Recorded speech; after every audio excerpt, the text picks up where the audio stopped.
Olá, hoje o nosso bate-papo vai até São Paulo. Nós vamos conversar com Evelyn.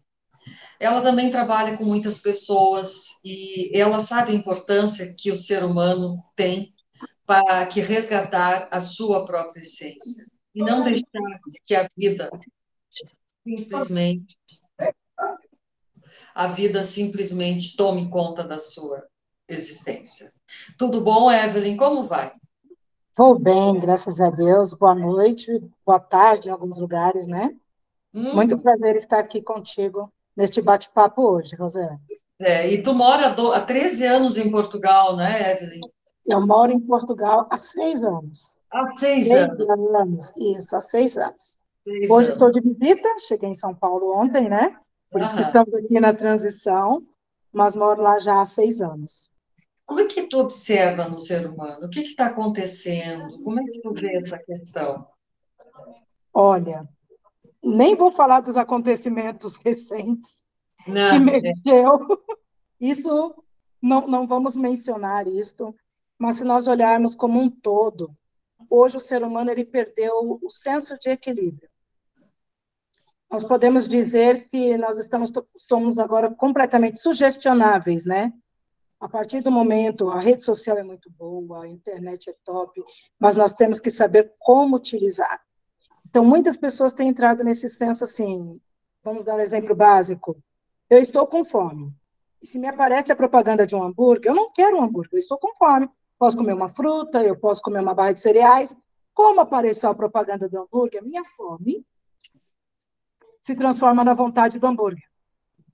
Então, hoje nós somos muito sugestionáveis. Isso quer dizer que nós perdemos o domínio sobre a nossa própria pessoa. E não é legal. Isso não é legal. Uhum. Nós precisamos ter esse equilíbrio, precisamos estar num ponto de equilíbrio para tomar boas decisões, inclusive. E por que que as pessoas perderam esse equilíbrio? Tu acha que as redes sociais, a influência de pessoas que se dizem assim, influenciadores, enfim, o que que tu acha? Eu acho que as pessoas perderam o equilíbrio quando vamos dizer assim, vamos trazer para a pessoa mesmo, né? Nós temos muitos conflitos internos, né, Rosane? Você mais do que ninguém tem bagagem e propriedade para falar sobre isso. Nós temos muitos conflitos internos. E a partir do momento que eu não quero entrar em confronto comigo mesmo, qualquer coisa que seja sugestionável que me faça fugir disso, eu fujo. Eu vou para a fuga. Eu vou para a zona de fuga. Hoje nós podemos, hoje olhando no geral, a sociedade ela está numa zona de fuga. A internet é uma das coisas, mas pode ser N situações. Tem gente que vai para a zona de fuga com vício, tem gente que vai para a zona de fuga com até a própria leitura, isso até pode dizer assim, nossa, uma escritora, dona de uma editora, falar que a leitura é uma zona de fuga que pode, às vezes, não ser tão saudável? Pode, porque quando eu queria fugir aqui da fala dos meus pais, né? Quando eu queria fugir da minha zona de conflito, de confronto, ou com o familiar ou comigo mesma, da situação que eu estava vivendo, das decisões que eu tinha que tomar, e às vezes decisões pontuais que eram simples, mas para fugir disso eu entrava nos livros. Eu fugia. Durante muito tempo eu usei os livros como uma zona de fuga. E a história do conhecimento, né, vamos dizer assim, e, na verdade, até o próprio livro pode ser isso. Então, hoje, nós, se olharmos bem, se analisarmos bem, a sociedade, o homem em si, ele foge do confronto interno. Ele tem os conflitos e foge do confronto para resolver esses conflitos. Essa é, para Hum? mim, a questão base. Ele foge, então, desse confronto consigo mesmo. Consigo mesmo. Hum. Se você fizer uma pergunta, Rosane, olha que você me conheceu há pouco tempo, você vê que eu tenho um pouco de articulação com algumas pessoas. Eu pergunto assim, de vez em quando, né, quando estou palestrando, ou quando vou dar uma conferência, eu falo assim, gente, qual foi a última vez que você se olhou no espelho? As mulheres, me olhei agora, eu estava arrumando cabelo, passei um batom. Gente, eu sou assim, extrovertida, viu? A Rosane já me conhece. Só Eu no articulo bastante. Evelyn, só no superficial. Elas só vão no cabelo aqui na parte. Entendeu? Aí eu falo assim, não, eu não estou falando assim, você passou pelo espelho, mas quando você se olhou, quando você se viu, qual foi a última vez que você olhou para... Eu brinco até com os meus filhos, né? Olha aqui para mim que eu quero conversar bolota com bolota, olho no olho. Então, tem hora que nós precisamos fazer isso conosco. Olhar olho no olho, no espelho e falar, opa, o que é que você está fazendo com a sua vida?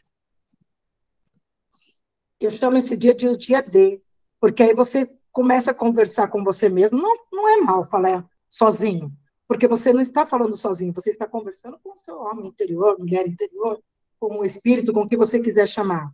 Você está conversando consigo para chegar num ponto de equilíbrio, para não ser uma pessoa que é levado facilmente por outras pessoas, ou por um algoritmo, ou por qualquer outra influência.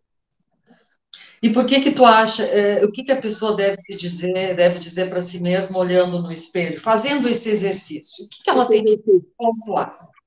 Eu, particularmente, eu brinco, né, que eu brigo muito comigo. Eu já chego no espelho falando, escuta, você quer me matar. Porque eu não vejo outra explicação para você estar vivendo nessas condições. É porque você quer morrer. Você tem que entender que se você morrer, eu morro. E eu não estou a fim de morrer. Então, aí eu começo a dialogar comigo. Olha, temos essa situação para resolver. No caso de quem é mãe, gente. Nossa, mãe de adolescente, então, bem-vinda ao time. Você olha e fala assim, ou você resolve a situação e assume a sua autoridade dentro do seu lar e estipula os limites para o seu filho de até onde ele pode ir, onde ele não pode, ou ele vai estar em cima de você. Isso sou eu falando comigo, me cobrando, porque assim eu vou ser uma boa mãe. Tem muita gente que fala assim, eu não sei ser mãe. Conversa consigo porque as respostas estão em você. As respostas estão no seu interior. Mas você precisa conversar contigo mesmo. Então, eu pontuo essa questão, as questões do dia a dia, os direcionamentos. Qual o próximo passo nós vamos dar? Chegamos até aqui. Qual o próximo passo? Eu falo, nós falando comigo, tá? Evelyn, qual o próximo passo que nós daremos hoje? Olha, estava pensando em tomarmos esta decisão para alcançarmos tal objetivo. O que que você acha? Eu pergunto para a pessoa do espelho. E ela mesma responde que sou eu, né? E chegamos num consenso. Porque quando nós conversamos conosco, como se fosse uma segunda pessoa, automaticamente as respostas que vêm, que já estão no nosso interior, elas são as soluções daquilo que a gente precisa. A resposta está em nós. Nós só precisamos parar para buscar.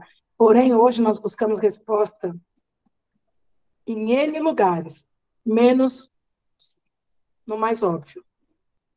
Mas como é que essa pessoa vai buscar essa resposta em si mesma se ela está tão conturbada, tão agitada, ela está tão assim perdida, ela não consegue mais parar, ela não raciocina mais. Ela não raciocina mais.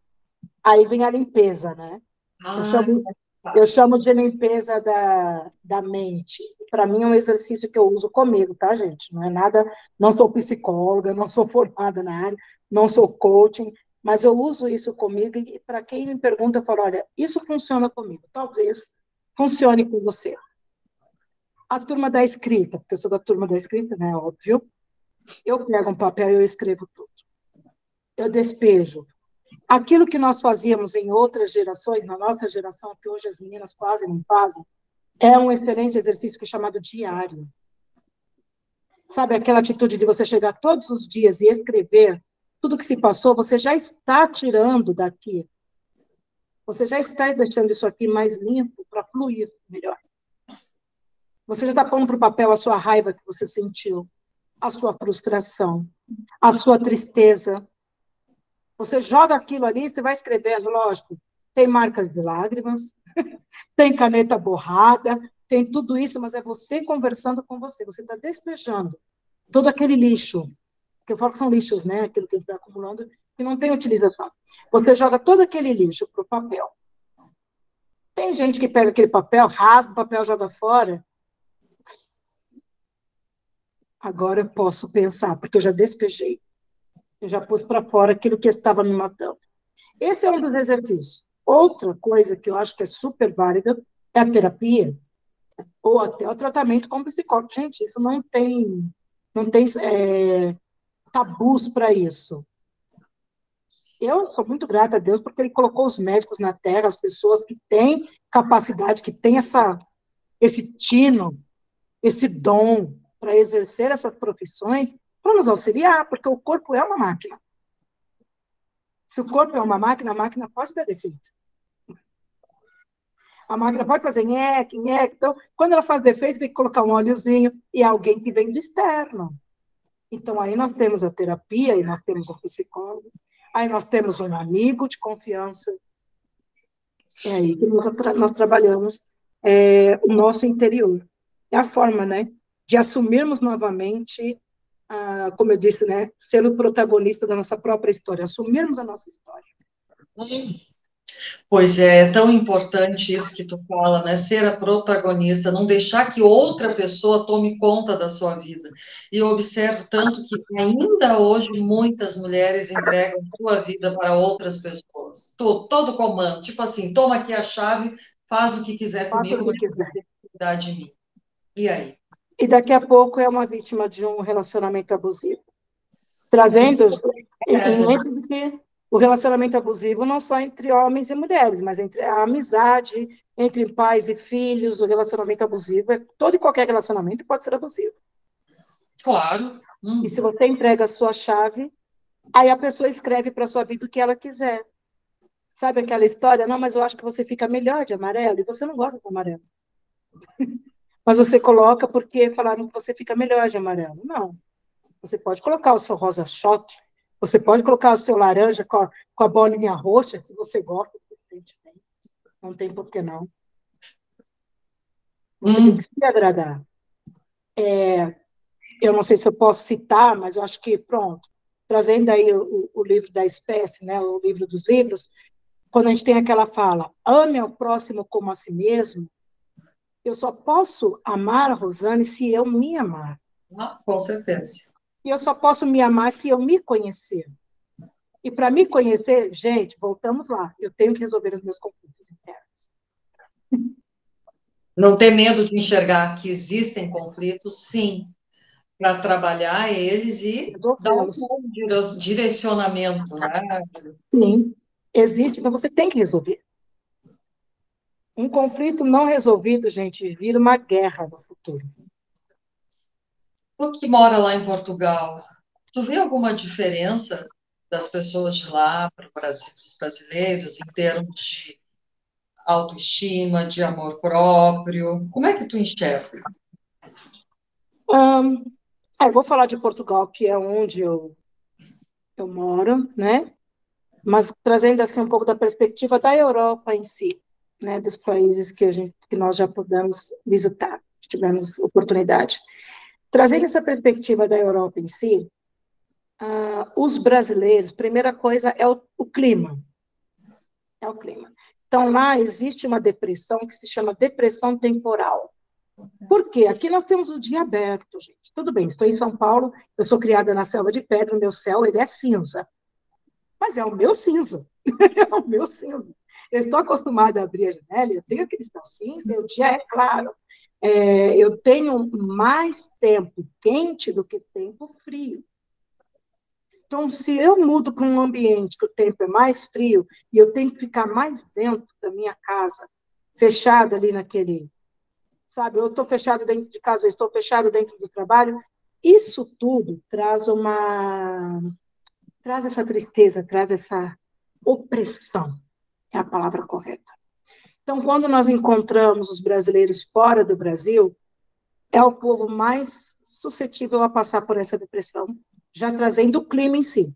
Que eles falam, nossa, é tudo muito escuro, é tudo muita neblina, é tudo muito cinza, nós somos um povo colorido. O brasileiro é um povo colorido, é um povo alegre, é um povo receptivo. Aí você chega num ambiente que, opa, é tudo, os modos, a cultura é totalmente diferente. Foi Você difícil tem, com isso no início? no início, a adaptação não foi fácil, não. Porque primeiro, como eu fui sozinha, fiquei um ano sem a minha família, eu tive que entender como funcionava o país. Aí eu já entendi, olha, após as 10 horas, Pronto, aqui no Brasil também eu já não ligava para ninguém após as 10 horas, que eu aprendi isso com os meus pais. E se o telefone tocasse após as 10, era algo tipo, ou muito urgente, ou algum amigo que já deixou avisado, olha, te ligo após as 10. Fora isso, você não fala com ninguém. Mas lá, após as 10 horas, você não encontra, você não consegue falar com ninguém. Nenhum português vai te atender após as 10. A não ser que ele tenha um compromisso Ok. marcado contigo aquele horário. E a hora é crucial, porque você chegar atrasado em um compromisso significa que você está obrigando a outra pessoa a viver o seu tempo. Você está desrespeitando a outra pessoa. Deu para entender? Então, eu tive que aprender até isso. Olha, não, é 5 horas, 4h59 eu estou aqui. 4h55. Tanto que eu estava até, né, na entrada da gravação, eu preocupada ali, anterior, porque nós temos que estar no horário para não prejudicar a pessoa que marcou comigo. Isso eu aprendi também. A questão da fala. A gente tinha aquele hábito, um está falando, o outro já entra. Não, mas olha, aconteceu assim, não, mas é aquilo que você vai falando todo mundo em cima do outro. Não. Espera-se calado. Ok, agora é a minha vez de falar. Aí eu falo. Aí o outro, calado. Porque eu estou falando. Terminei de falar, o outro fala. E isso é natural. E é bom porque isso nos ensina a ouvir, que é outra coisa que nós não temos feito muito. Parar e ouvir. Nos ensina a ter um tempo até de qualidade, né? Com a outra pessoa ali. Um diálogo de qualidade. Um olho no olho. Uma conversa mais sadia, pode-se dizer assim. Então, foram choques que eu tive choques culturais que eu tive que identificar. São Paulo, nós corremos muito, andamos correndo, não olhamos para o lado, não falamos com ninguém. Primeiro choque, todo mundo fala bom dia. Todas as pessoas na rua, por quem você passa, bom dia. A primeira vez eu me assustei, falei, eu conheço? Não conheço. Mas me disse bom dia. Eu respondi bom dia. Passei pelo próximo, ele bom dia. Eu falei, opa, aqui se fala bom dia. Que Aí eu legal. comecei também, falei, bom dia, bom dia. Não interessa se você conhece ou não, mas é bom você estar declarando aquilo para a próxima pessoa. E, Evelyn, me diz uma coisa, o que tu acha mais importante falar que a gente não abordou, assim, para encerrar esse nosso bate-papo, para essas pessoas que estão nos escutando, estão perdidas de si mesma, que às vezes uma frase, uma palavra bem colocada, a pessoa absorve aquilo, para refletir, se dá conta do que ela está fazendo consigo mesma, né? Olha, para quem está nos ouvindo, algo que eu digo que é crucial. Tome as rédeas da sua vida. Chega de viver pelo que as pessoas dizem ou que a sociedade implanta. Tome as rédeas da sua vida. E se você não conseguir fazer isso sozinho, busque ajuda. Busque ajuda. Mas não viva mais nisso. Mude esse quadro, mude esta situação. Muito bem, é importante, né? Sempre tem um momento para a pessoa dar essa virada e ser feliz. Que a felicidade não está no outro, não está fora da gente, está dentro. E quando a gente consegue acessar esse nosso interior e ver o que tem, é uma mina preciosa que nós temos no nosso interior, então tudo fica mais fácil, tudo fica mais colorido. Evelyn, muito obrigada por ter vindo aqui e colocar essa tua maneira de pensar e de ver o mundo em relação às pessoas. Ok, muito obrigada, Rosé, pela oportunidade de participar e espero contar consigo em breve. Vamos fazer a nossa troca. Um beijo. Paz.